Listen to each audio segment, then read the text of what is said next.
assim. Então, dizendo, a gente vai terminar o capítulo sobre imagem só mostrando algumas imagens para concluir a nossa discussão relativa a dithering.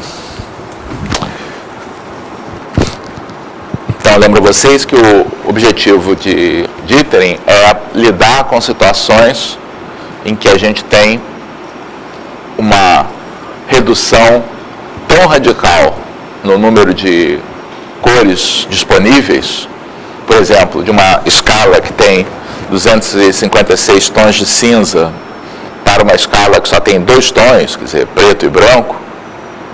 Como é que a gente faz para lidar com essa circunstância sem perder as características de uma imagem em que você tem gradações de tons de cinza, em que essas gradações são inclusive importantes para você perceber informações de profundidade. Às vezes as pessoas têm uma noção equivocada que a gente só consegue perceber coisas em 3 dimensões, com sentido de profundidade, porque tem a visão binocular. Mas se eu tampo um olho, eu continuo sendo capaz de distinguir uma noção de profundidade. Eu sei quem está atrás, quem está na frente, e isso vem de uma série de informações visuais. Certamente, a visão binocular, ela é importante, ela dá mais precisão ao processo, ela permite, de uma certa maneira, que o olho seja capaz de fazer estimativas mais precisas, mas não é a única coisa. Então, coisas como o sombreamento, que aparecem numa imagem, mesmo em tons de cinza, mesmo sem cor, são importantes para a gente poder fazer, ter essa percepção tridimensional. E isso se perde muito, né, quando a gente quantiza de maneira muito radical uma imagem. Então, os exemplos aí que vão ser empregados que são empregados aí no livro, para comparar esses métodos de dithering ou diterização, são esses 2. Então, uma imagem aqui é uma imagem artificial. Então, o que é essa imagem? Aqui é um círculo, né, em que cada raio tem uma intensidade de cinza variando de 0 até 255. Tá? E faixas de largura variável, tá? Cada uma delas num tom de cinza intermediário. Então, essa imagem de teste é uma imagem sintética. Essa aqui é uma imagem natural, quer dizer, uma imagem feita a carvão, né? Que, se não me engano, é de autoria de Portinari. Tá? Um trecho aqui, um pedaço de uma tela. E, então, o que a gente gostaria de fazer nos métodos é evitar que acontecesse isso aqui. Isso aqui é o que acontece se você tira uma xerox, tá, dessa página do livro. Então, se você tira uma xerox desse livro sem fazer um tratamento prévio, tá, o que você obtém é exatamente isso aqui. Tá? Ou seja, todos os tons que estão abaixo de um certo valor são levados para preto, todos os que estão acima de um certo valor são levados para branco. Tá? Então, toda essa rampa aqui de cores, de tonalidades de cinza que havia, se perdeu. Tá? E as características aqui do quadro ficaram também completamente perdidas. Você consegue ainda identificar de que se trata, mas perde um bocado da expressividade artística nessa reprodução. Então, mas se você tem que reproduzir isso aqui numa situação que só tem branco e preto, não tem jeito, tá? Você vai ter que fazer vai ter que lidar com essa circunstância de só ter 2 tons. Então, dithering faz isso e, de uma certa maneira, faz uma troca. Quando você faz diterização, você perde resolução espacial, porque os tons de cinza vão estar codificados não num pixel, mas num agrupamento de pixels. Então, informação espacial é, de certa maneira, perdida. Tá? Por isso que as imagens aparecem mais borradas, tá? Mas você mantém a expressividade, as variações de tonalidade. Então, esse resultado que está aqui é obtido usando aquele método de limiar aleatório. Tá? Então, qual é a diferença entre a imagem anterior, tá, e essa? Deixa eu fazer aqui para...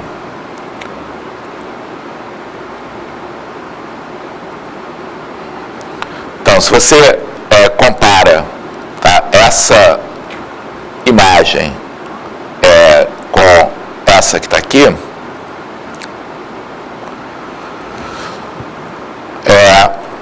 você substitui, tá, regiões que antes têm que ser representadas como coisas completamente brancas ou completamente pretas por uma imagem que é suja, né, que você percebe como ruidosa, tá, mas que transmite mais informação do que a anterior. Então, por exemplo, aqui você vê, através da maior densidade de pontinhos pretos aqui do que aqui, tá, você percebe que essa densidade de pontinhos pretos diminui, tá, à medida que você avança ao longo do círculo. Por outro lado, a informação espacial das faixas horizontais, tá, essa, especialmente à medida que você se aproxima aqui para as faixas mais finas, ela fica bastante prejudicada. Você está abrindo mão dessa precisão espacial para ter uma representação, uma reprodução de tons mais precisa. Então, por outro lado, aqui na imagem do índio, né, a gente consegue perceber muito mais aqui das expressões da imagem do que antes. Então, repito, como é que isso aqui é feito? Simplesmente você perturba esse limiar igual a meio, acima do qual você leva para branco, abaixo do qual você leva para preto. Em vez de ser meio, é meio mais um número aleatório, tá? Que é um número, que é uma constante, vezes o número aleatório entre menos 1 e 1. Então, através dessa constante, você controla esse grau de perturbação da imagem. Quanto maior for esse grau, mais suja a imagem vai ficar, tá? Em compensação, melhor você vai perceber essas feições. Tá? Esse não é um método realmente muito utilizado na prática, porque é perturbador essa sensação de sujeira da imagem. Tá? Os métodos que normalmente são utilizados tomam como ponto de partida, pelo menos, tá, um método de diterização periódico. Tá? Depois a gente até procura se livrar, tá, do aspecto periódico, mas pelo menos esse é o ponto de partida. Então, a ideia, tá, é criar, tá, uma função de limiar. Então, como é que é essa função de limiar? Você escolhe uma célula que você vai repetir ao longo da imagem, tá, e escolher para cada uma dos pixels dessa célula, tá, qual é o limiar acima do qual você vai considerar que a imagem, um pixel vai ser levado para branco, tá, e abaixo do qual ele vai ficar para preto. Então, o resultado, é uma distribuição desse tipo em que o valor médio disso aqui deve ser igual a meio. Tá? Então, em média, meio é o limiar, mas esse valor, tá, ele se altera, tá, à medida que você percorre os diversos pixels. Então,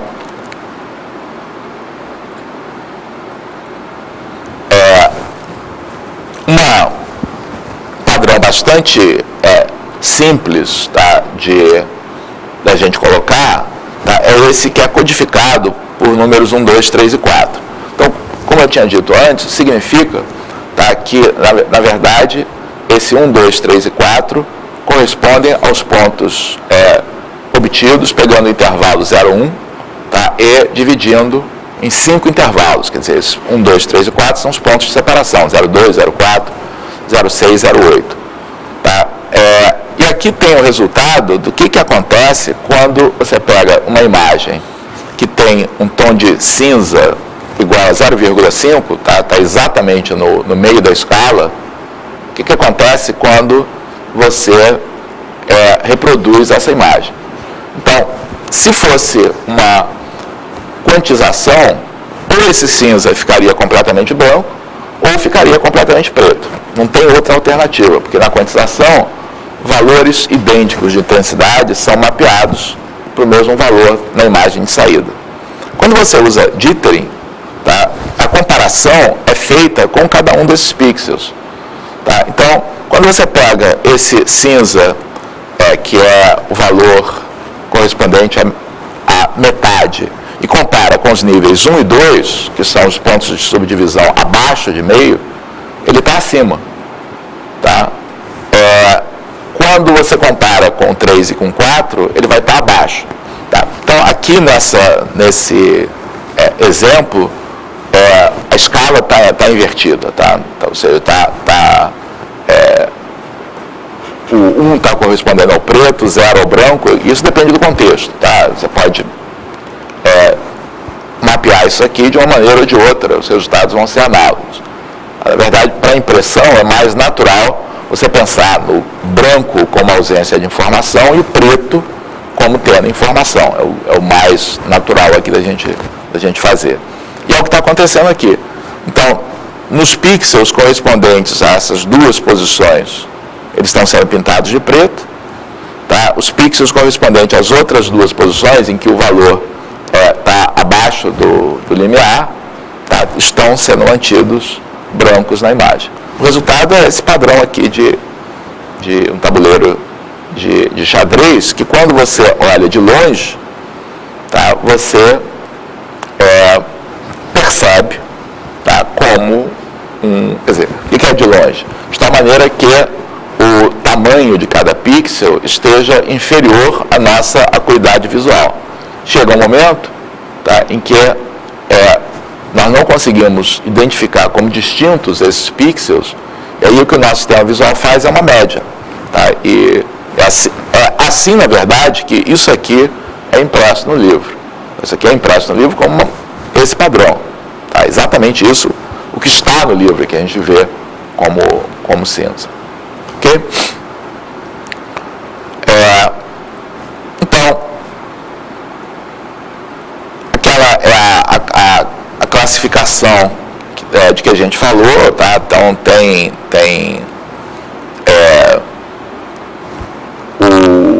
os métodos de jittering são periódicos ou não periódicos. Então, o método que nós vimos lá do limiar estocástico, ele certamente é aperiódico, não tem nenhum padrão de repetição. Tá?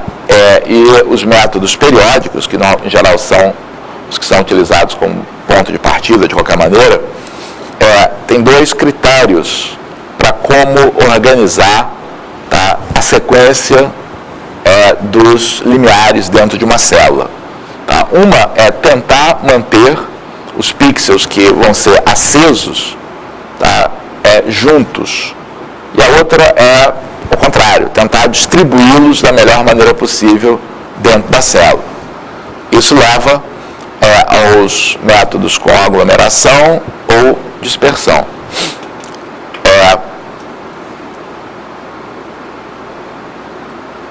Então, essas imagens, esses desenhos que estão aqui, estão ilustrando como é que, ao examinar uma imagem produzida por Dithering, tá, a geometria, tá, dos pontos, né, que são utilizados, pontos grandes aí que são utilizados para comunicar os níveis de cinza, pode mudar através da mudança lá da matriz dentro de cada célula. E aí a gente tem, então, esse método que está aqui está mostrando uma possível construção, tá, para uma geração, tá,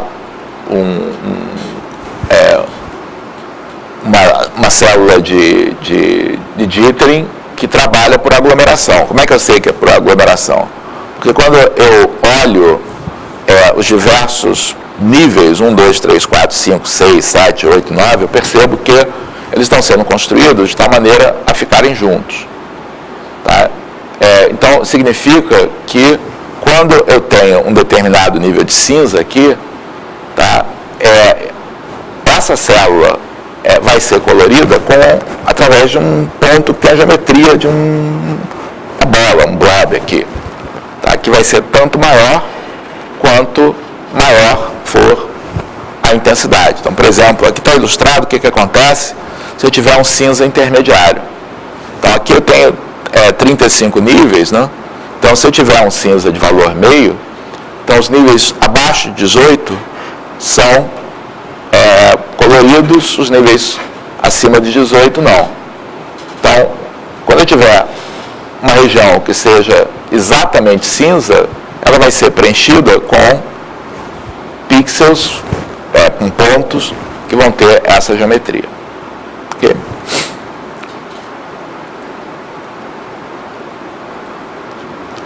E aí, a gente tem aqui o resultado desse Dithering, tá, usando esse padrão.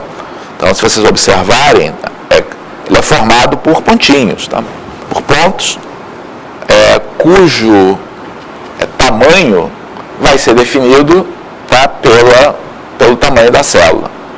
Tá? Não sei se aqui a gente tem... aqui a gente tem exatamente o que acontece com... Então, a figura anterior, se não me engano, foi essa. Tá? Mas de acordo com o tamanho da célula, tá, você tem pontos, tá, maiores ou menores, tá, para representar essa nossa figura. Tá? Quais são os melhores resultados aí que vocês acham? A, B ou C? O C parece melhor. Então, por que usar A? Porque aí depende da tecnologia. Tá? Para você poder usar C, é preciso que você possa garantir que esses pontos sejam colocados no lugar certo. Então, antigamente, esse tipo de representação era muito utilizado em jornais para representação, por exemplo, de fotografias. E aí a precisão, tá, da colocação dos pontos na tecnologia da época não era muito grande. Então, você acabava tendo resultados melhores, mais confiáveis, tá, com pontos relativamente maiores. Então, se vocês procurarem imagens antigas aí de jornais, etc., tem muito essa característica que está aqui. Tá? Então, o tamanho da célula vai definir qual é o tamanho aí dessas áreas branco e preto, tá, aqui na imagem.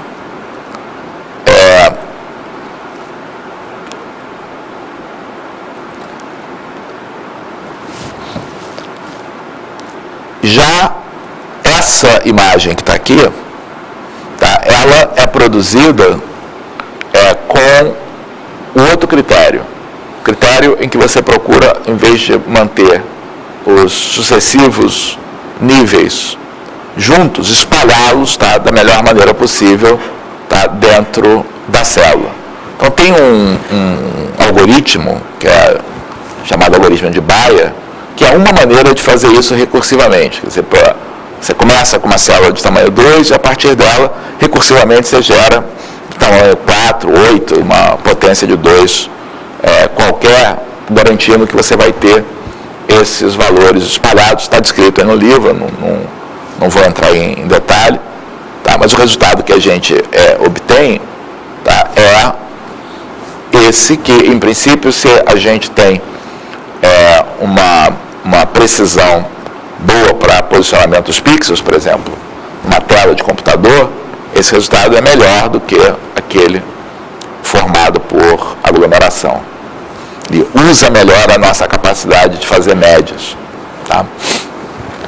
Então, na verdade, se a gente comparar essa imagem com a imagem original,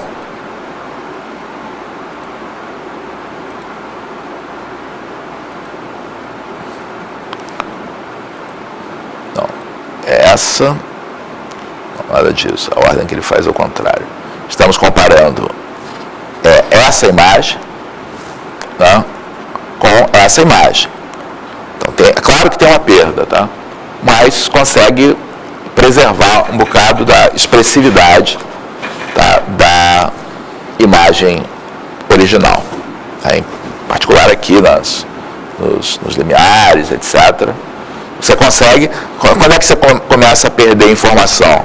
Quando o padrão espacial, quer dizer, o tamanho das feições espaciais que você quer reproduzir, fica inferior ao tamanho da célula.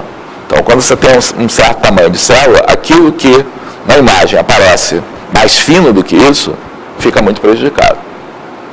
Tá?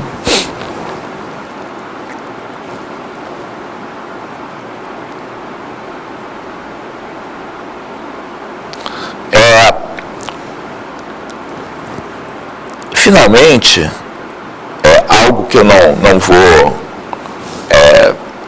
vou entrar em detalhes também, mas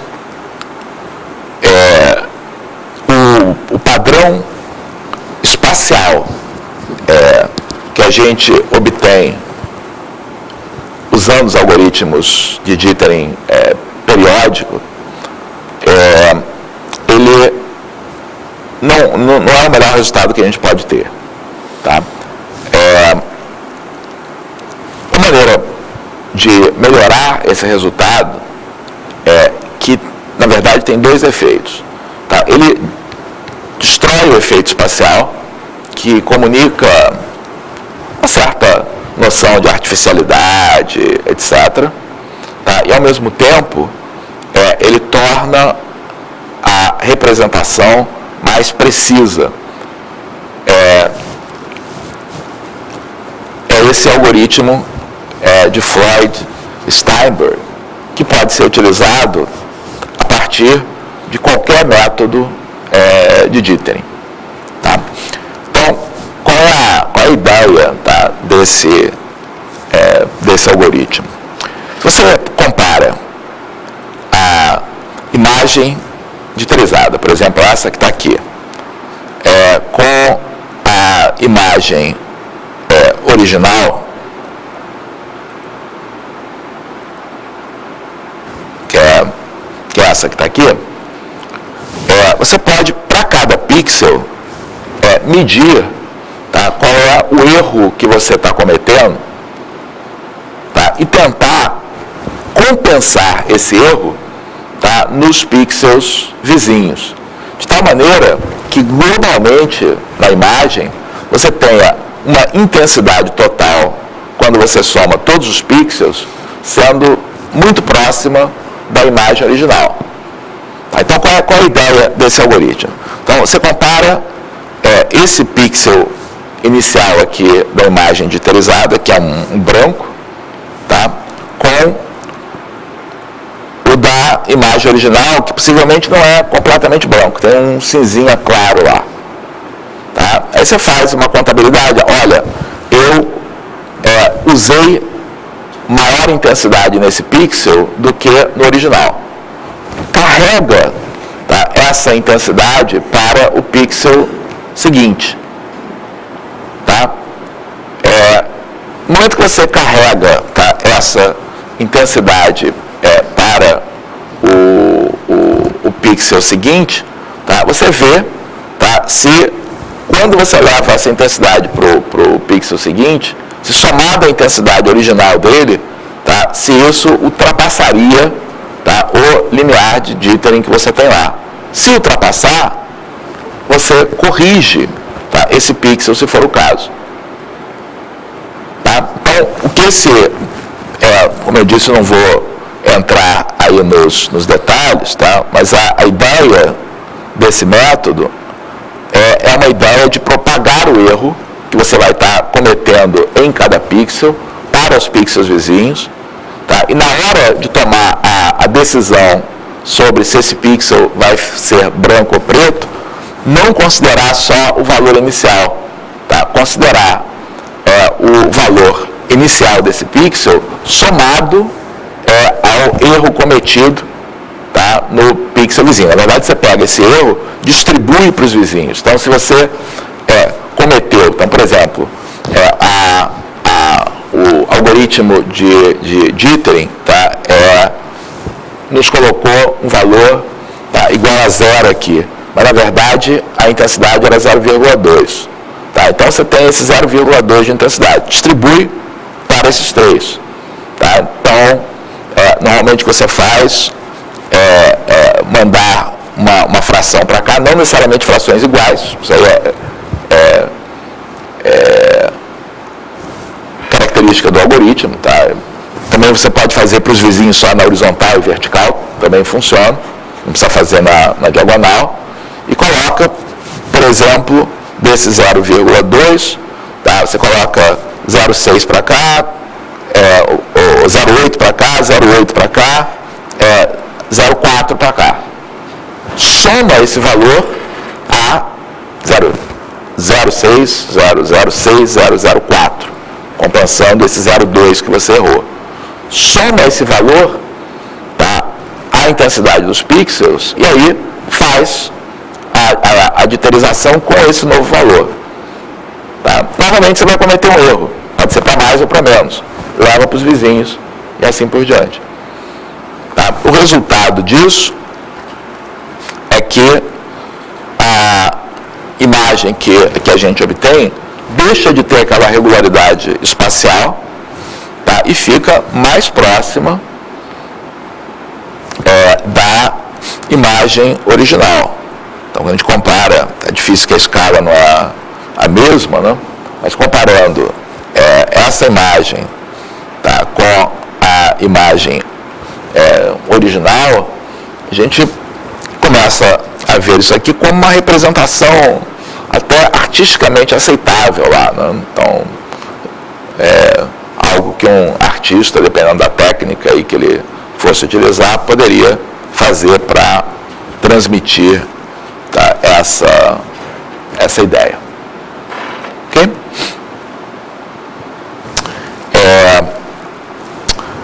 Então é isso. Tá? Alguma pergunta sobre esse assunto? Comentários? Chegamos ao final aqui das figuras mesmo, essa era a última que a gente tem. Na próxima lista de exercícios, eu vou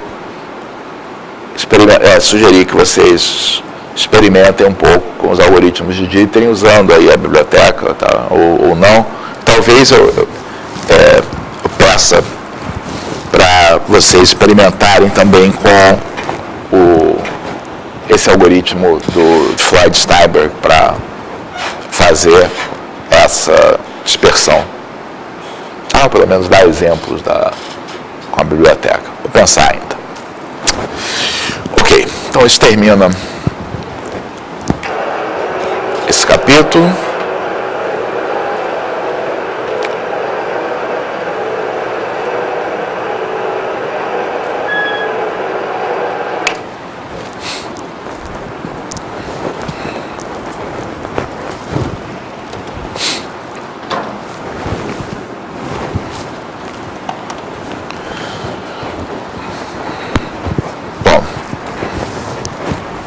Tenho certeza que não é necessário, mas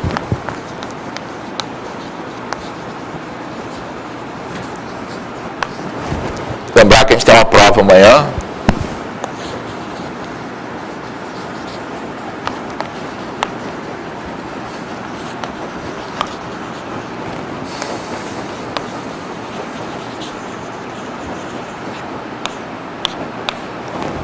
Que vocês podem levar uma cola oficializada, tá? Uma folha de anotações pessoais, tá?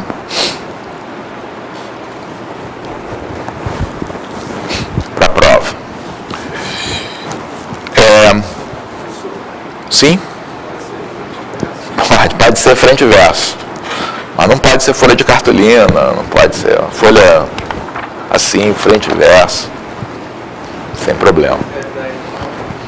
A prova começa às 10, e aí, em princípio, é feita para 2 horas, mas quer dizer, eu vou estar em outro curso no início da prova, vou aparecer depois, mas o Leandro é que vai ficar a maior parte do tempo. Aí, se for preciso, a gente estende um pouquinho. A gente pode começar mais cedo também, se vocês preferirem. 10 horas mesmo, estende um pouquinho, se for o caso. Ok.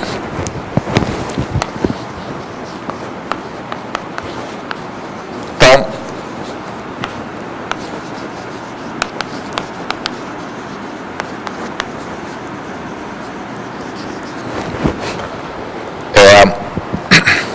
vamos começar o capítulo 7, cujo título é Objetos Gráficos Planários. Então,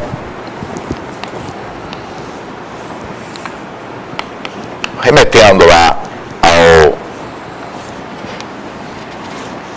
nosso diagrama lá da primeira aula, então, computação gráfica tem a ver com essa passagem, né, entre esses dois domínios, né, principalmente transformar dados em imagens, tá, mas hoje em dia também tem uma componente importante que é a componente inversa, na qual você resgata a informação a partir de imagens.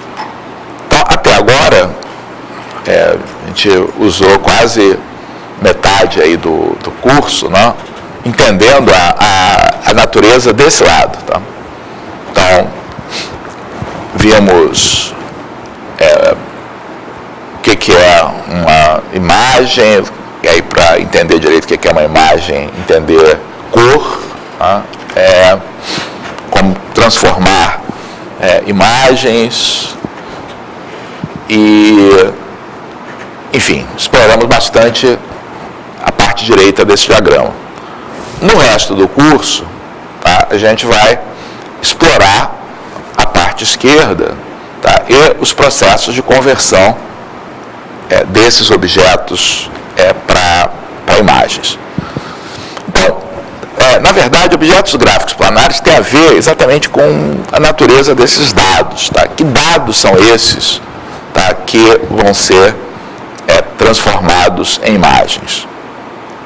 São objetos. Esses objetos, eles podem ter a pretensão de representar realisticamente, tá, coisas do nosso mundo, tá, mas podem ser também entidades muito mais abstratas. Tá? Então, uma preocupação grande aqui do início aí do projeto de computação gráfica, tá, aqui do IMPA, foi tentar categorizar, classificar bem do ponto de vista matemático, tá? O que são essas coisas, tá? Esses dados que vão ser transformados em imagens. Por falar nisso, deixa eu aproveitar aí a oportunidade. Hoje a gente tem seminário, hoje à tarde, que é o Leonardo Coller Sastre, que é do aluno de doutorado, vai falar sobre a pesquisa dele sobre vídeos panorâmicos. Ele fez uma tese de mestrado sobre imagens panorâmicas, quer dizer, projeções que dão suporte para isso. Ele vai falar agora sobre vídeos, hoje à tarde. E a gente tem, a partir dessa semana, certamente vocês já viram os cartazes aí fora, a gente está comemorando 21 anos aí da criação do projeto de computação gráfica do INPA. É uma série de atividades, tá, ligadas a isso. Então, isso começa essa semana com um coquetel de lançamento aí do evento, na sexta-feira à noite. Tá? Estão convidados, boca livre, etc. E tem prosseguimento aí nas próximas 2 sextas-feiras com aspectos ligados à pesquisa, mas que desembocam em coisas que acabam tendo uma certa expressão artística também. Então a gente vai ter um evento de música computacional, que foram coisas produzidas em 2 teses de doutorado aí na área, mas música, tá, computação gráfica. Bom, a gente olha a coisa num sentido amplo e os problemas de tratamento de sinais, etc., acabam sendo os mesmos, tá? E muito do processamento que tem nessas 2 teses envolve especificamente coisa de visão computacional, tá? Então essa imagem que está aqui pode ser mais amplo do que isso, pode ser sinal, tá? De forma geral.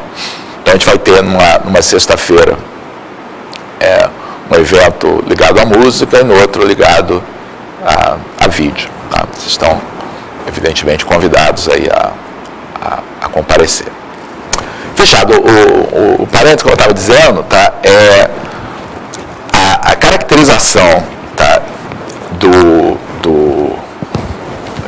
de quem são esses dados, tá, levou, tá, a uma proposta de definição matemática adequada do que é esse dado que vai ser transformado em imagem. Então, os dados que são transformados em imagens são objetos gráficos.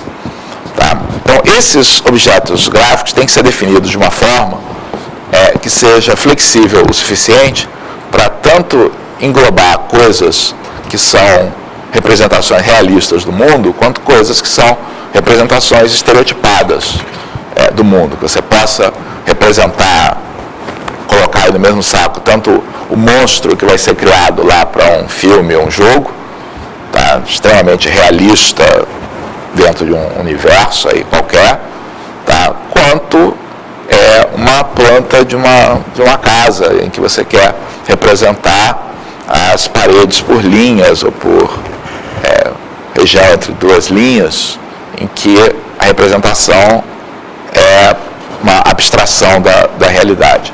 Então, a definição que é proposta, que é usada aqui no livro, que tem essa flexibilidade, é a seguinte. Então, um objeto gráfico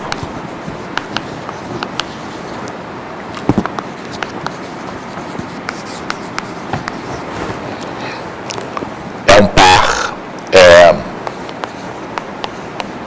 SF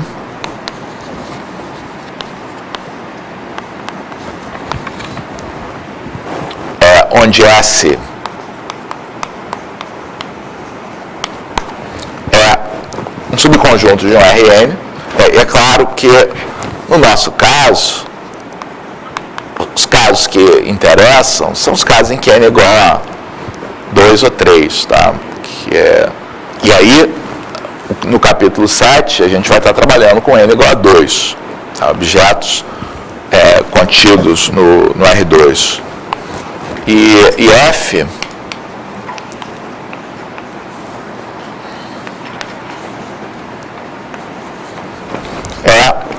função definida em S, tá, com valores, tá, num espaço de dimensão finita.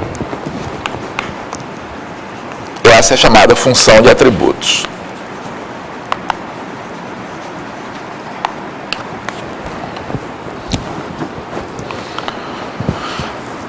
Então,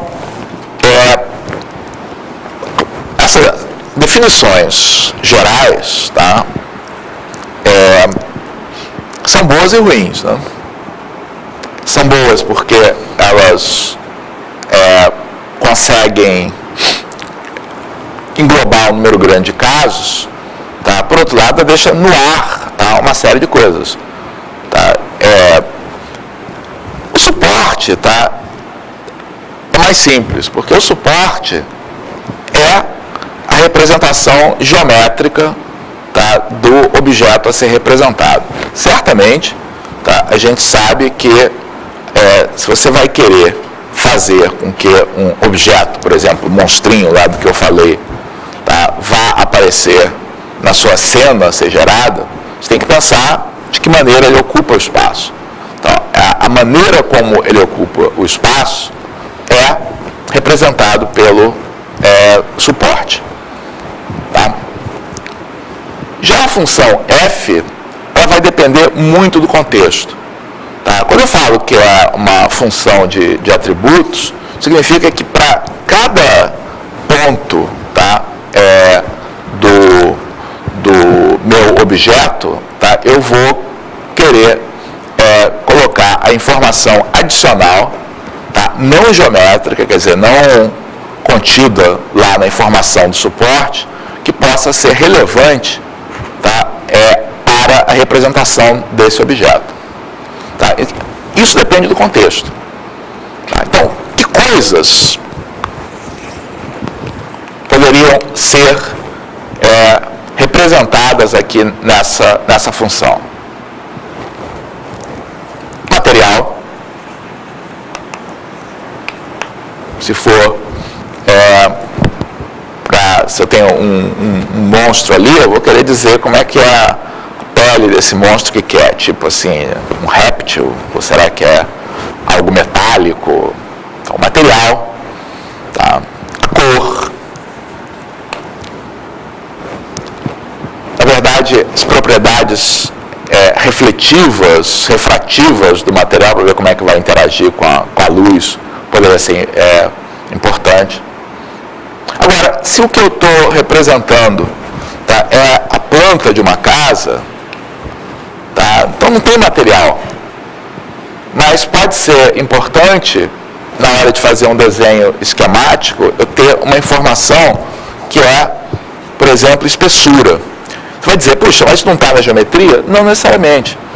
Tá? Então, quando você vai lá no Google, por exemplo, tá, e tem lá a representação de uma estrada, por exemplo, dentro de um determinado nível de zoom, lá no Maps do Google,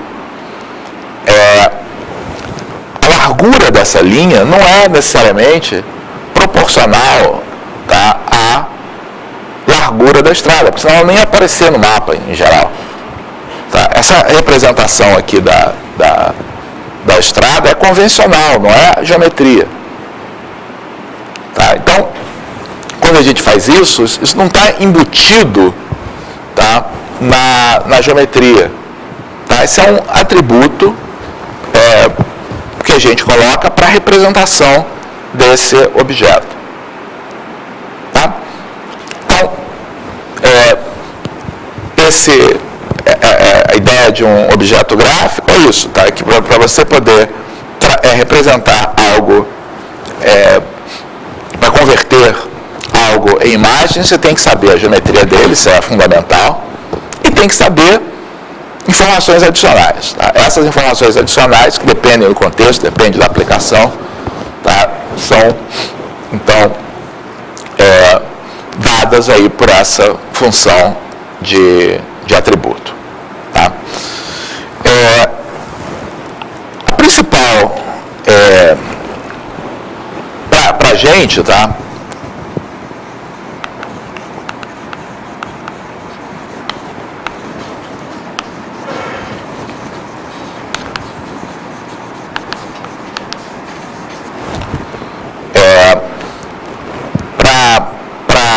a gente, tá, a gente vai estar principalmente interessado, pelo menos nesse momento, em discutir a representação geométrica dos objetos, tá? O suporte geométrico dos objetos. Então, na verdade, a principal classificação diz respeito à dimensão geométrica desses objetos. Eu não vou definir precisamente o que é isso por enquanto, tá? Mas tem duas classificações importantes, tá? E que é o que o livro faz, tá?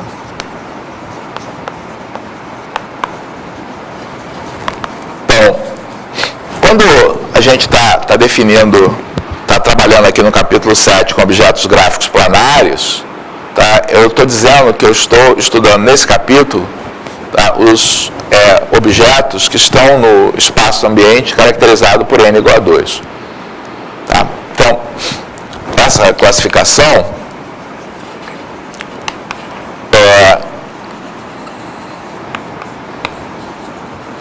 é uma classificação que não diz respeito ao objeto em si, tá, mas ao universo que a gente vai considerar. Então, quando você está falando de objetos gráficos planários, você está dizendo, o meu mundo é um mundo bidimensional. Tá? Então, o que vai ser tratado aqui no capítulo 7 é o mundo bidimensional. Tá? Que é um mundo que não é tão útil para representação realista, tá? Para produção de imagens sintéticas realistas aí do mundo, mas é extremamente importante, tá, para imagens esquemáticas, tá? Mapas, plantas, projetos de engenharia, tá? Em que a gente raciocina muito, está habituado a raciocinar, tá, em termos bidimensionais. Você quer situar, planejar uma viagem, tá? Sei lá, vou pegar meu globo terrestre aqui para planejar minha viagem. Ninguém faz isso, tá? Você trabalha realmente com uma visão bidimensional do mundo. Tá? A gente está habituado a fazer isso, então é bastante importante, tá? A gente ter técnicas para trabalhar com o mundo planar. Tá? O mundo planar é muito mais fácil. Tá? Primeiro porque não se coloca tanto a questão aí de realismo, tá? Em modo geral, não é isso que você pretende. Tá? As razões pelas quais é mais fácil lidar com o mundo planar são as mesmas razões pelas quais as pessoas, de modo geral, têm muito mais dificuldade com geometria espacial do que com geometria plana. Tá? Geometria plana você vê de fora, você tem completo domínio aí de uma imagem. Tá? A geometria espacial, como você está imerso no espaço, as coisas são bem mais complicadas. Tá? Então, essa é uma classificação importante. Tá? Então, isso aqui está tratado no capítulo 7, tá? E isso aqui está tratado no capítulo 8 mesmo, né? Fiquei na dúvida se tinha um capítulo intermediário aí, mas acho que não, né? Está no capítulo 7, tá? Esse aqui está no capítulo 8 do livro. Tá? A outra classificação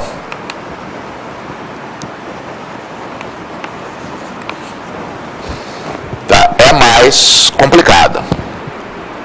Tá?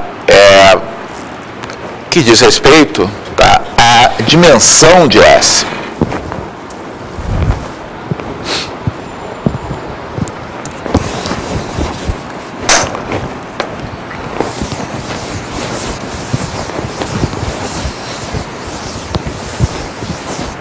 Ou seja, ao objeto em si. Tá? Isso é complicado porque é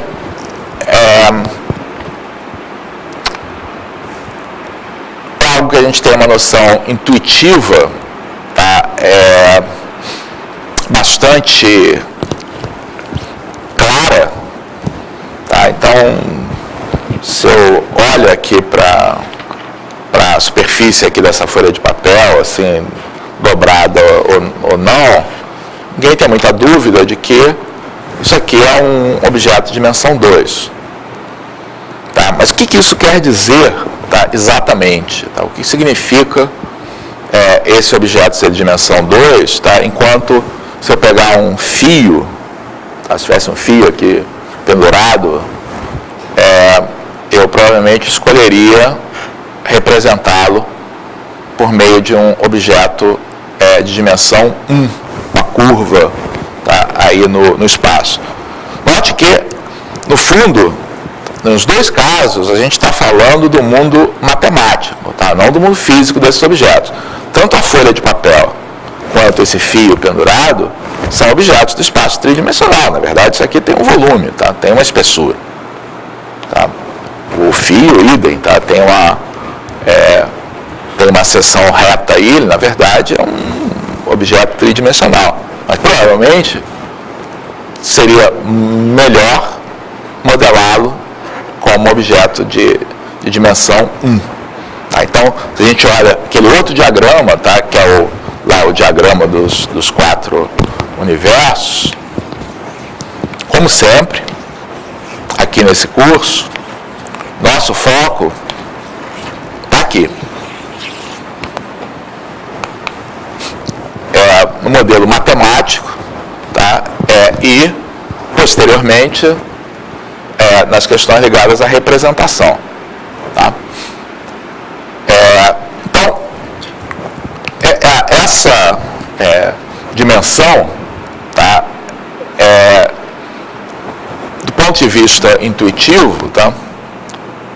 A gente não tem muita dúvida, tá, do que sejam essas coisas. Tá? Então, quando é que um objeto, eu digo que ele tem dimensão 0? O objeto vai ter dimensão 0 quando é um ponto ou um conjunto discreto de pontos.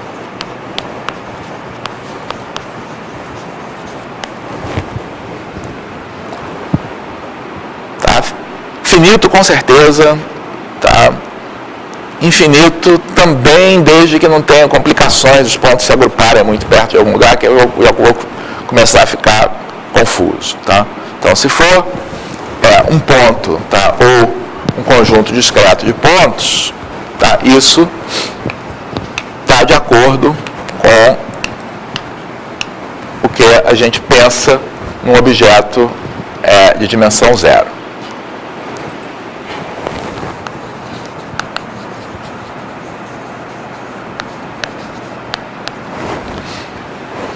Então, qual é o nome que a gente dá a um objeto de dimensão 1?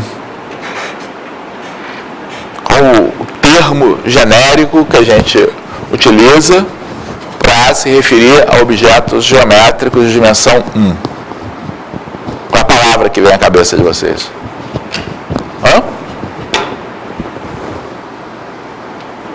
Curva.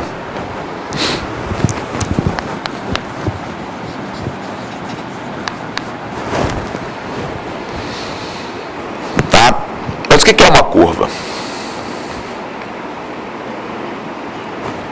Aí a coisa complica já. Tá? Para definir, tá, precisamente, tá, o que é uma curva, tá, a gente precisa, tá,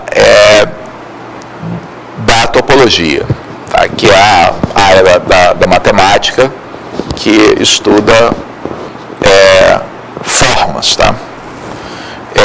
Então, obviamente não é intenção aqui desse curso, tá, a gente falar sobre topologia, tá, mas é de que vocês percebam que áreas da matemática são relevantes para cada um desses tópicos. Tá? Então, vou fazer uma tentativa aqui de definição, tá? Que é a seguinte.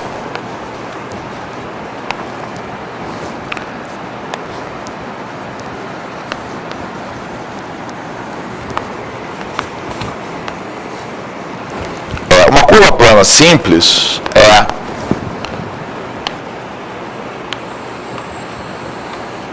um subconjunto. Então, nessa nossa classificação, eu, por enquanto, vou estar interessado, tá, em objetos planários. Tá? Então, estou falando aqui de curva plana, mas, na verdade, essa definição vale também para curvas do espaço. A única diferença que muda aqui de R2, tá, para R3,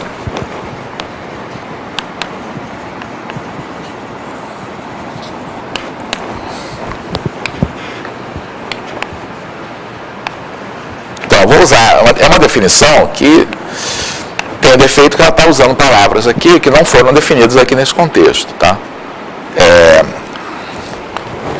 Algumas nem são tão precisas matematicamente.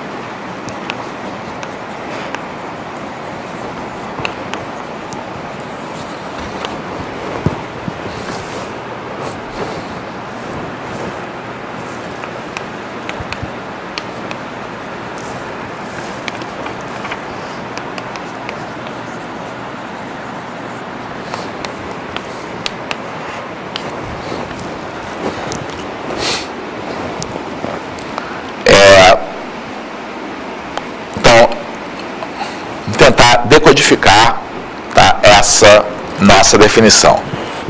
Tá? Eu digo que uma curva plana simples, tá, é um subconjunto, tá, do plano que localmente tem a topologia T. Esse tem a topologia D, termo técnico para isso, tá, é homeomorfa. Tá? Ela é homeomorfa, tá? Eu preferi escrever ter a topologia D para transmitir melhor essa noção intuitiva, mas o termo que se usa em matemática é homeomorfa. Tá? E o que isso significa? Então, tem duas coisas chaves aí nessa definição. A primeira coisa, tá, é que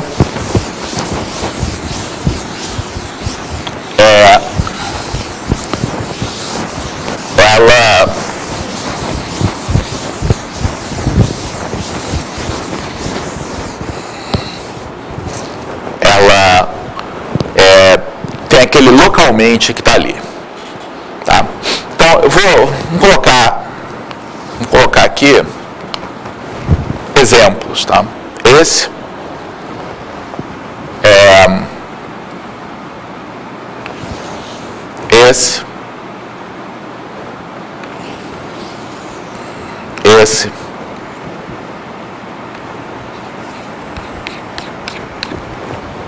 que está aqui. Tá? O que vocês chamariam de curva? Tá? Desses 4 que estão aqui, vocês diriam que isso aqui é uma curva ou não? Vocês diriam que isso aqui é uma curva ou não? Em muitos contextos a gente diz que isso aqui é uma curva, tá? Mas a gente vai ver que ele não passa nessa definição. Tá? Isso aqui não é uma curva simples. Tá? O simples aqui é que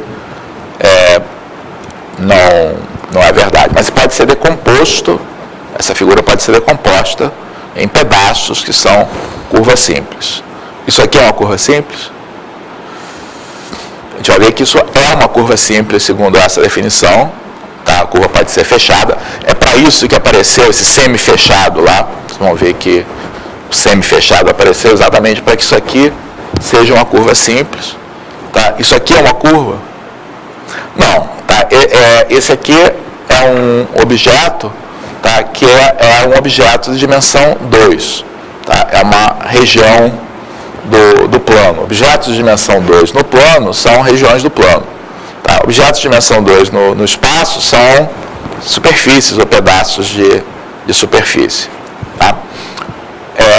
Então vamos ver como é que o que essa definição está dizendo. Tá? Então, o intervalo aberto 0,1, intervalo fechado em 0, aberto em 1, são esses dois modelos, não? Segmentos de reta sem incluir os extremos, tá? E os segmentos de reta incluindo um extremo, tá? E o outro não. Tá? Então, na verdade, eu falei que o semi-fechado estava aqui para esse caso, não, ele está aqui para esse caso. Tá? Vamos ver por que é isso.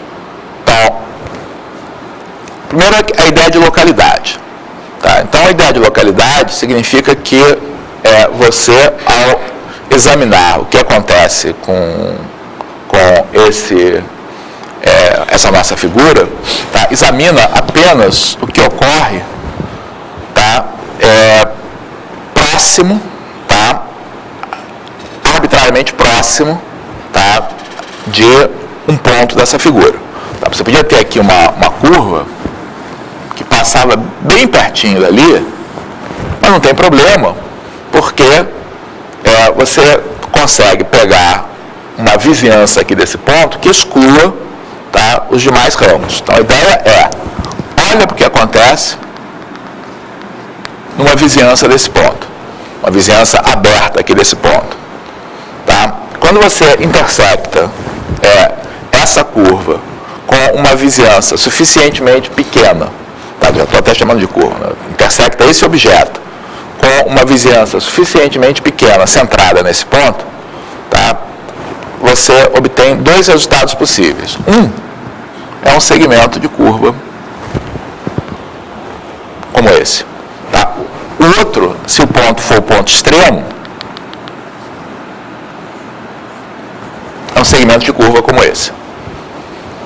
Tá? Num certo sentido, tá? Esse pedacinho e esse pedacinho que está aqui, tá? São como esses intervalos. Eles vão ter a geometria desses intervalos, mas tem a topologia desses intervalos. O que significa ter a topologia? E aí entra as noções de topologia. Tá? O que isso significa é que existe uma função biunívoca, tá? Uma função objetiva, tá? Entre esse segmento, tá? E esse pedacinho aqui da curva, tá? Com a propriedade dela ser contínua em ambas as direções. Então, é isso que significa ter a topologia. Tá? A gente diz que dois objetos têm a mesma topologia, ou seja, são homeomorfos, quando existe alguma função inversível que leva um objeto no outro e o outro no 1 pela função inversa, tá? De tal maneira que tanto a função direta quanto a inversa sejam contínuos.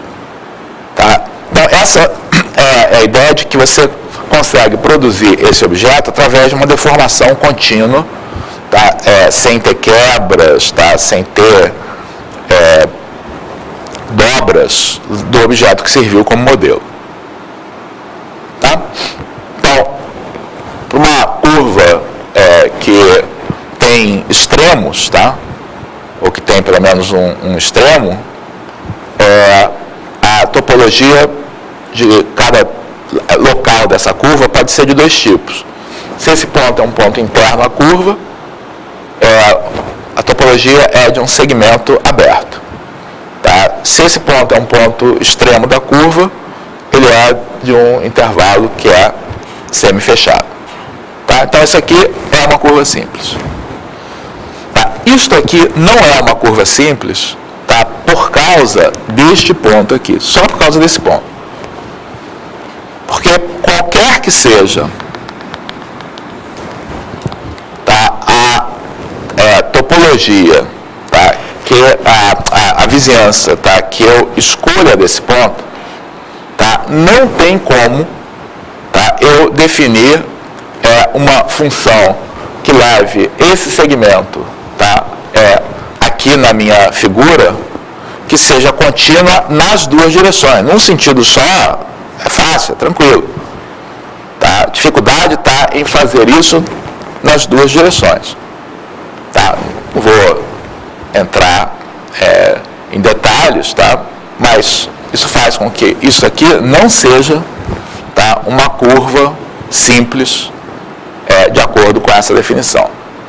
Mas ela pode ser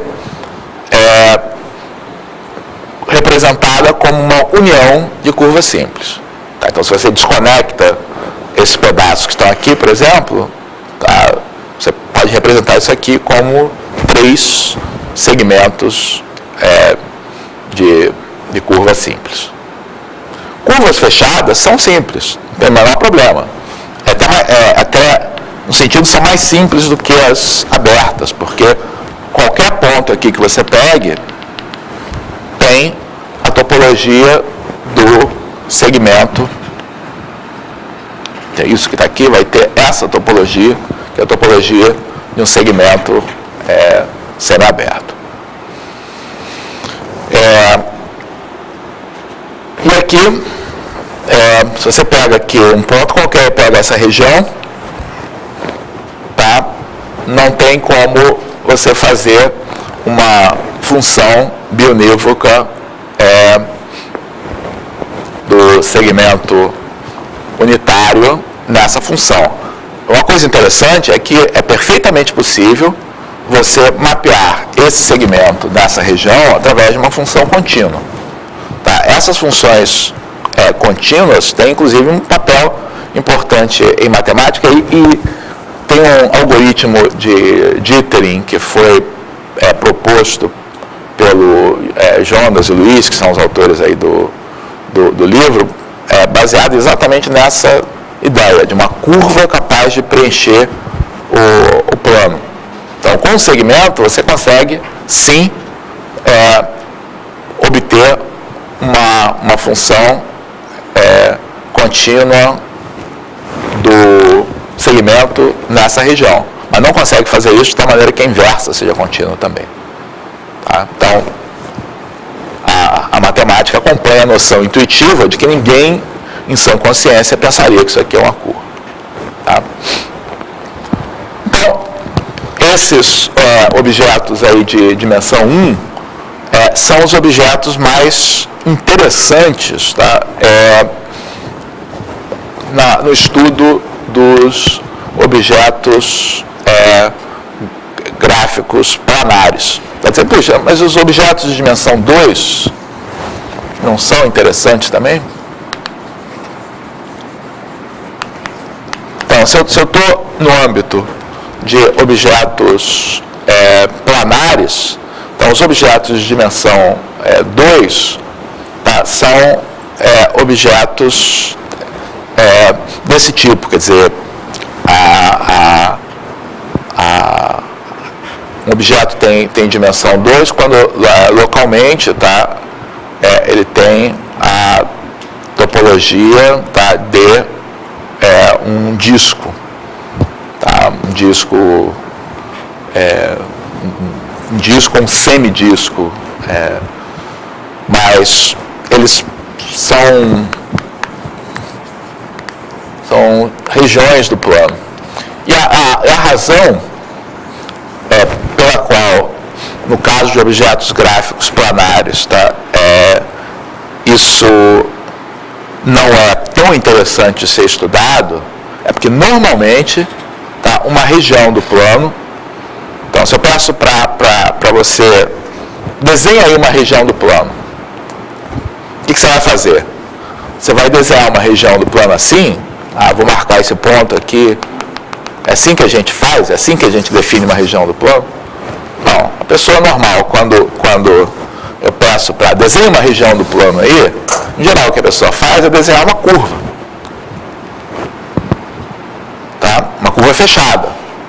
Tá?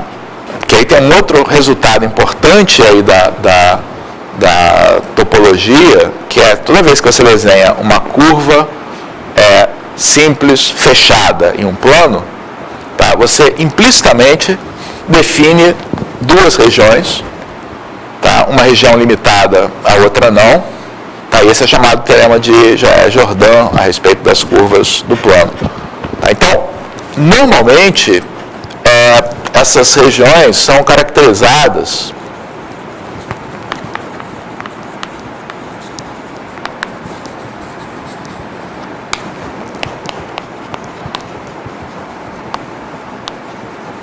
pela curva de bordo, tá? Ou seja, pela curva que delimita a região de interesse. Tá? Então, na hora de representar uma região, em geral o que a gente faz é dizer qual é a curva, tá? E aí a parte interna da curva caracteriza essa região. Ou seja, o objeto central de estudo, quando estamos interessados em objetos gráficos planares, são curvas. Tá? Então, eles são os objetos de interesse.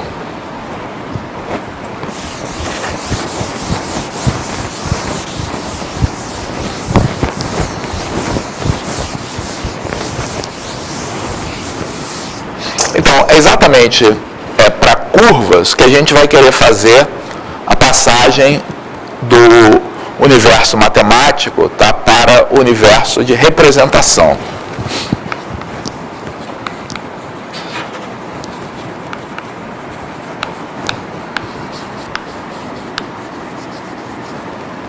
Então, eu vou querer ter uma representação para uma curva que me permita começar a pensar nos algoritmos, tá, que a gente vai querer fazer, tá, com uma curva. Tá? Então, quando eu vou pensar aqui nessa representação, eu tenho que sair desse mundo abstrato, né? Quando eu digo que uma curva tem a topologia de um segmento de reta, eu falei, tá bom, já entendi o que é. Mas eu vou, em última análise, precisar fazer coisas, tá, com as curvas no ambiente, tá, de computação gráfica. Tá? Que operações vocês conseguem imaginar aí que a gente vai querer fazer com curvas? Que coisas a gente vai querer fazer com curvas? Então, essas devem permitir coisas como visualização. Então, a gente certamente, no processo de produção de imagens, tá, a gente vai querer visualizar uma curva.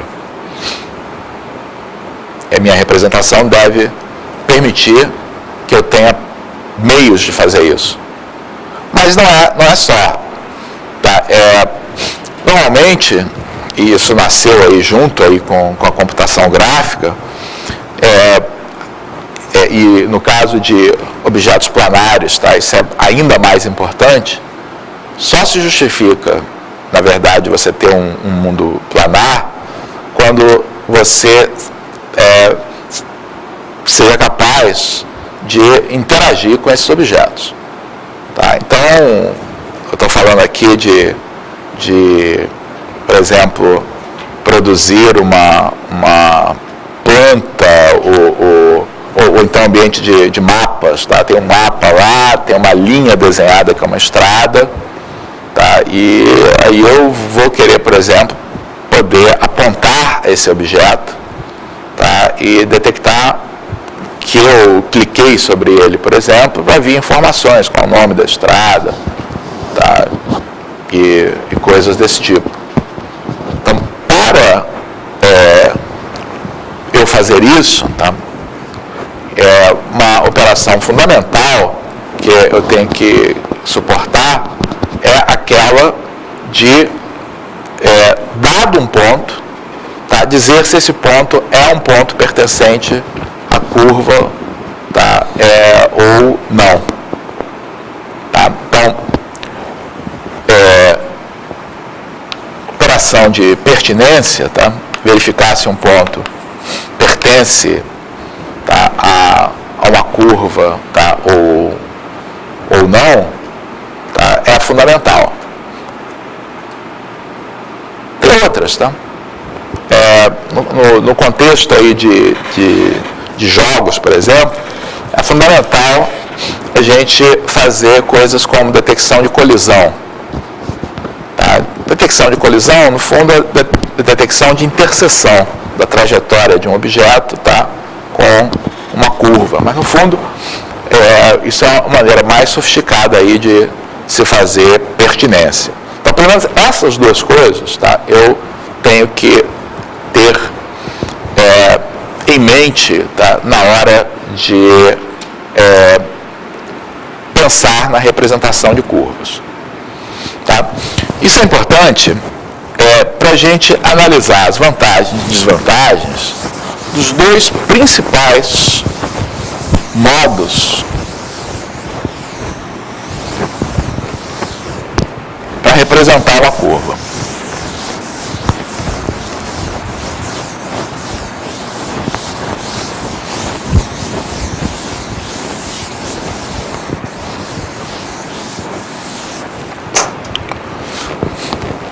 Que são a chamada representação paramétrica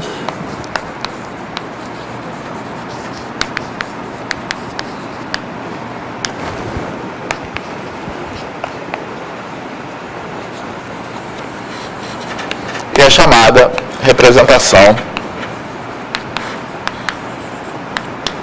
implícita.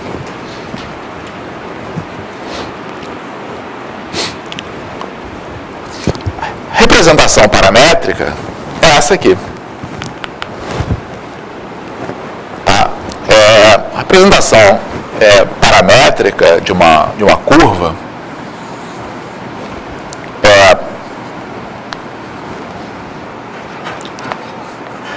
parte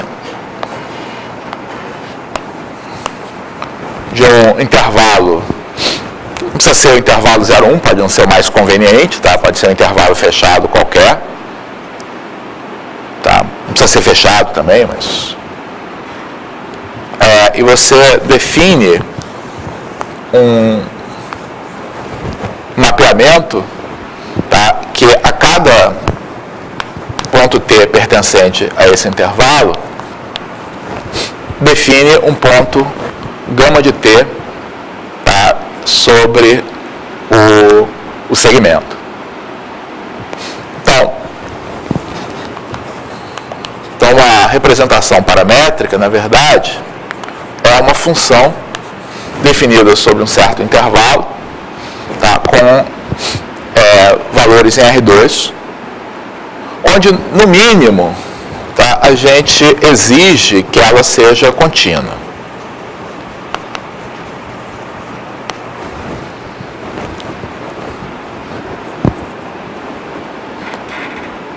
Mas note que eu não estou exigindo que ela seja inversível, nem que essa inversa seja contínua. Então, quando a gente cria representações paramétricas, tá, cada uma das você sempre pode decompor a curva gerada, tá, em curva simples, mas a curva como um todo, gerada a partir daí, pode não ser simples. Então, o resultado pode muito bem ser isso que está aqui. Tá? A gente vai ver exemplos depois em que isso acontece.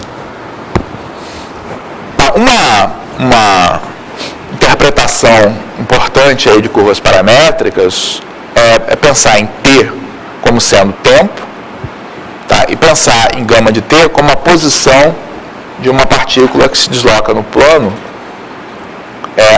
à medida que o tempo passa. Tá? Então, gama de T é a posição da partícula no instante T. Tá? Então, representações paramétricas são representações bastante populares aí para curvas. Mas talvez a representação mais conhecida aí escolarmente, tá, para a curva seja a chamada representação implícita. Tá? A representação implícita ela traduz uma condição, tá, entre as coordenadas x e y de um ponto que deve ser satisfeita, tá, para um ponto pertencer a uma curva. Então, por exemplo, quando você escreve a equação de um círculo com x2 mais y2 igual a 1, você está dando uma representação implícita. Formalmente, tá, o que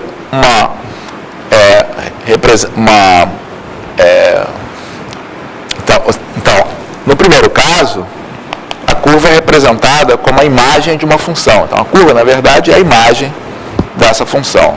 No segundo caso,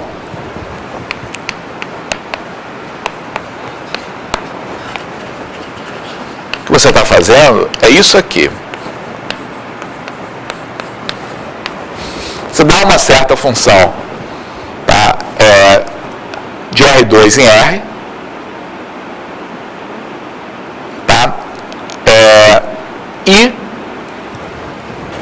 escolhe e olha para essa curva como uma curva de nível dessa função. Isto é, um conjunto de valores do plano onde essa função atinge determinado valor. A gente sempre pode escolher as coisas de tal maneira que esse valor seja o valor correspondente a zero. Né? O que eu estou fazendo é x2 mais y2 igual a 1, passa 1 para o lado direito e fica x2 mais y2 menos 1 igual a zero. Tá? Então, para a gente olhar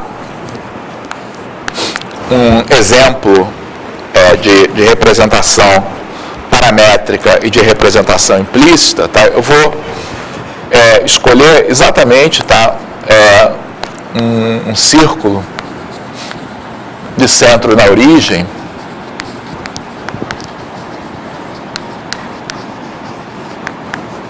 e raio 1. Circunferência é um bom exemplo porque é um exemplo relativamente raro de uma curva para a qual a gente tenha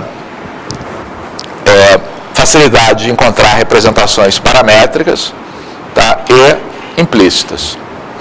Então, para a representação paramétrica, tá, o que eu vou fazer é imaginar que eu tenho um ponto percorrendo esse círculo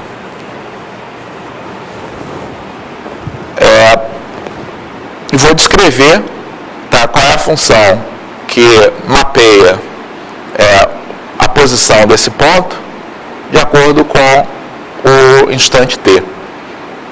Tá? Então,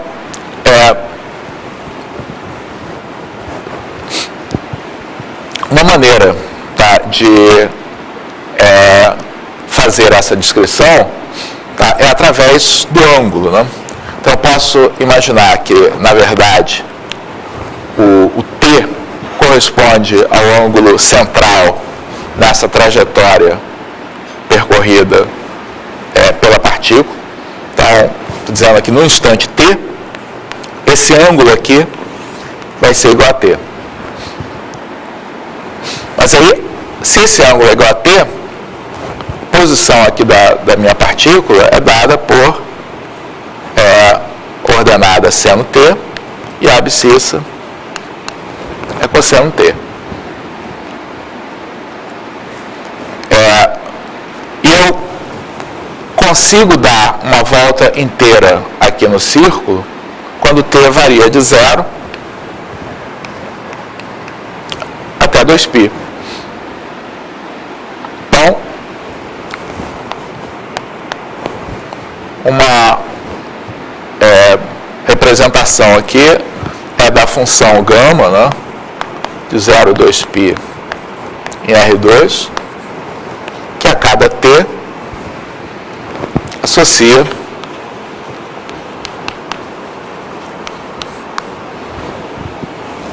o ponto cosseno t, seno t. Tá? X igual a cosseno t, y igual a seno t. Essa representação paramétrica usual para a circunferência. Não é a única. Na lista de exercícios aí, a gente vai ver que tem outras maneiras razoáveis, tá, para parametrizar a circunferência. Tá? Mas essa é a mais popular.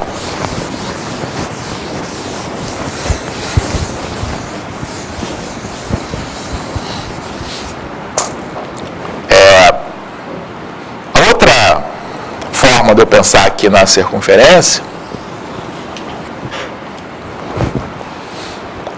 é pensar na propriedade característica, né? Então, se eu tenho um ponto xy qualquer aqui dessa circunferência, então a distância até a origem é sempre igual a 1.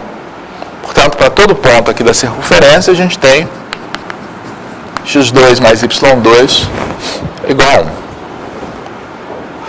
Só que é útil, tá? e na verdade há vários algoritmos ligados à representação implícita que exploram esse fato. Tá? É útil a gente entender, tá, que ao tomar, tá, essa representação, tá, na verdade, o que a gente está fazendo é considerando uma particular curva de nível da função f de R2 em R, tal que f de xy igual a x2 mais y2 menos 1. Então, se você considera essa função, tá, vamos representar essa função de dois modos diferentes. Tá? Então, eu posso representar essa função pelas suas curvas de nível. Então, quando o menor valor que essa função pode ter é menos 1. Então, quando o valor é menos 1, o único jeito de eu ter valor menos 1 é ter x e y iguais a 0. Então, a curva de nível igual a menos 1 é a origem. Tá? Isso aqui é o f igual a menos 1. Curva de nível 1, desculpe, a curva de nível 0, tá, é o círculo de raio 1. A curva de nível 2 corresponde a x2 mais y2 menos 1 igual a 1. Curva de nível 1, tá, significa x2 mais y2 menos 1 igual a 1. Portanto, x2 mais y2 igual a 2. Então, a curva de nível 2 corresponde a um círculo de raiz de 2. Tá? E assim por diante. Se eu for tentar fazer um gráfico tridimensional para isso.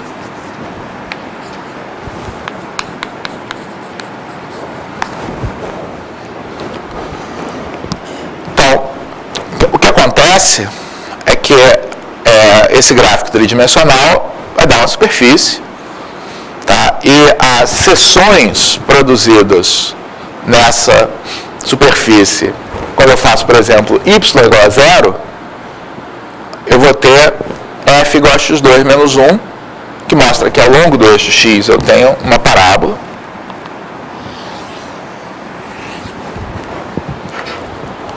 Ao longo do eixo y também tem uma parábola. Isso vai ser desenhado.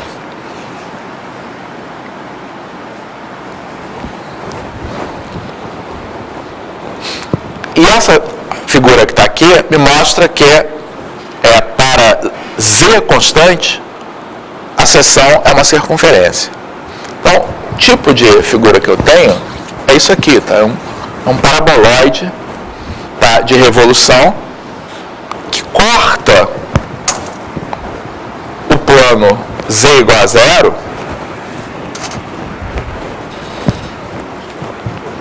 segundo a circunferência que eu quero representar. Então, essa circunferência que eu estou querendo representar é essa interpretação, tá? Então, curvas, quando representadas de maneira implícita, na verdade, elas correspondem a representá-las como uma função de R2 em R, das quais você toma uma curva de nível, tá? Um conjunto dos pontos, tá, em que essa função assume um determinado valor. Tá? Então, como eu disse, dá sempre para pegar qualquer uma dessas equações, colocar o zero do lado direito e fazer esse nível ser igual a 0. Tá? Então, no caso aqui da circunferência, como eu disse, não é muito comum a gente ter essa facilidade para, dada uma curva, achar boas representações, tanto paramétrica quanto implícita. Tá? Normalmente, as curvas são mais naturalmente representadas de um modo ou de outro, dependendo do seu processo construtivo. Tá? Agora, quando você tem uma escolha, tá, o que é melhor? Representação paramétrica ou implícita?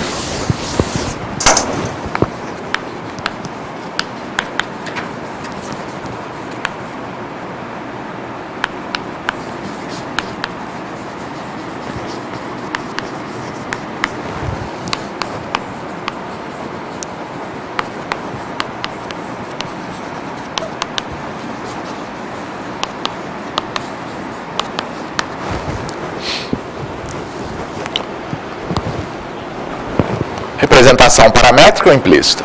Se tiver, então, digamos que você está diante de uma situação em que você deve optar por um tipo de representação ou outra na hora de criar a sua curva. Você acha que é melhor trabalhar por representação, com uma representação paramétrica ou implícita?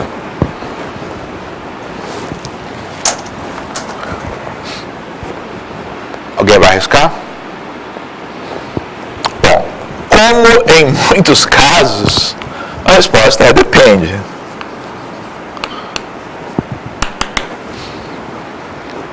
Tá? Depende do que você precisar fazer.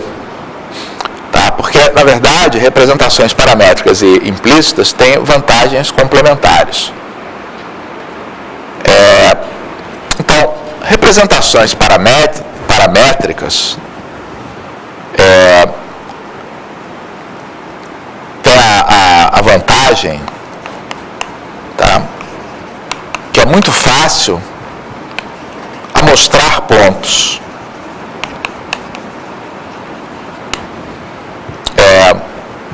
Com representação paramétrica.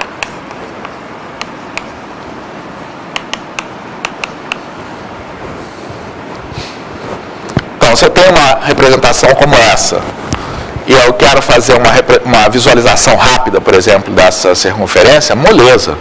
Tá? Saio aqui dando valores para T, tenho tantos pontos quanto eu queira, pronto, boto aqueles pontos, acabou. Tenho lá, super rapidamente, uma maneira de produzir essa visualização. Tá? Em compensação,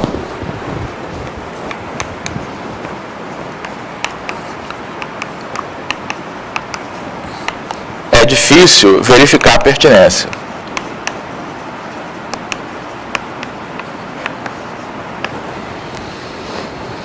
Então, se tudo que você sabe, tá, é que uma curva tem coordenadas dadas por duas funções, tá, e você vai verificar, quer verificar se esse ponto pertence à curva, você tem que resolver equações. Tá? Claro que cosseno e seno são funções simples, mas no caso geral, verificar a pertinência implica em resolver equações.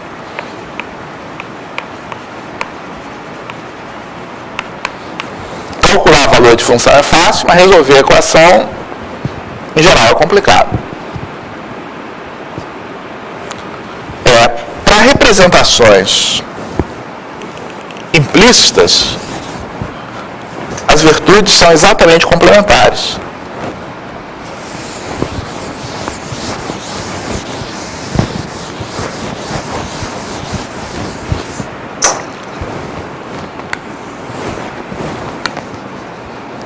Então, com representação implícita,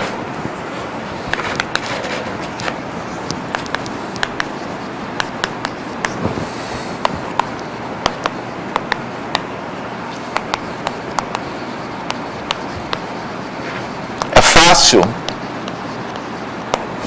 verificar a pertinência. Porque para verificar se um ponto pertence a uma curva dada implicitamente, basta verificar se f de xy é zero. Então, você tem que calcular o valor de uma função, fazer uma conta. Em compensação,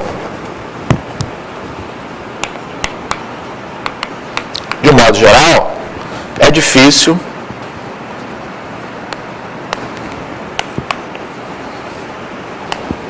mostrar pontos.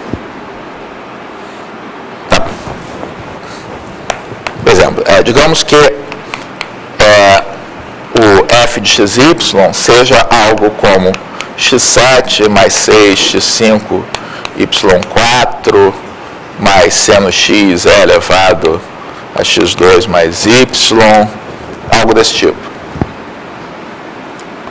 Então, se tem verificar se um ponto anula isso aqui, dado o ponto, substitui e vê se dá zero. Beleza. Mas gerar pontos aqui significa fazer coisa do tipo, dá valor para x, calcula os valores de y correspondentes. Para fazer isso tem que resolver uma equação, que pode ser uma coisa complicada de se fazer. Então, genericamente,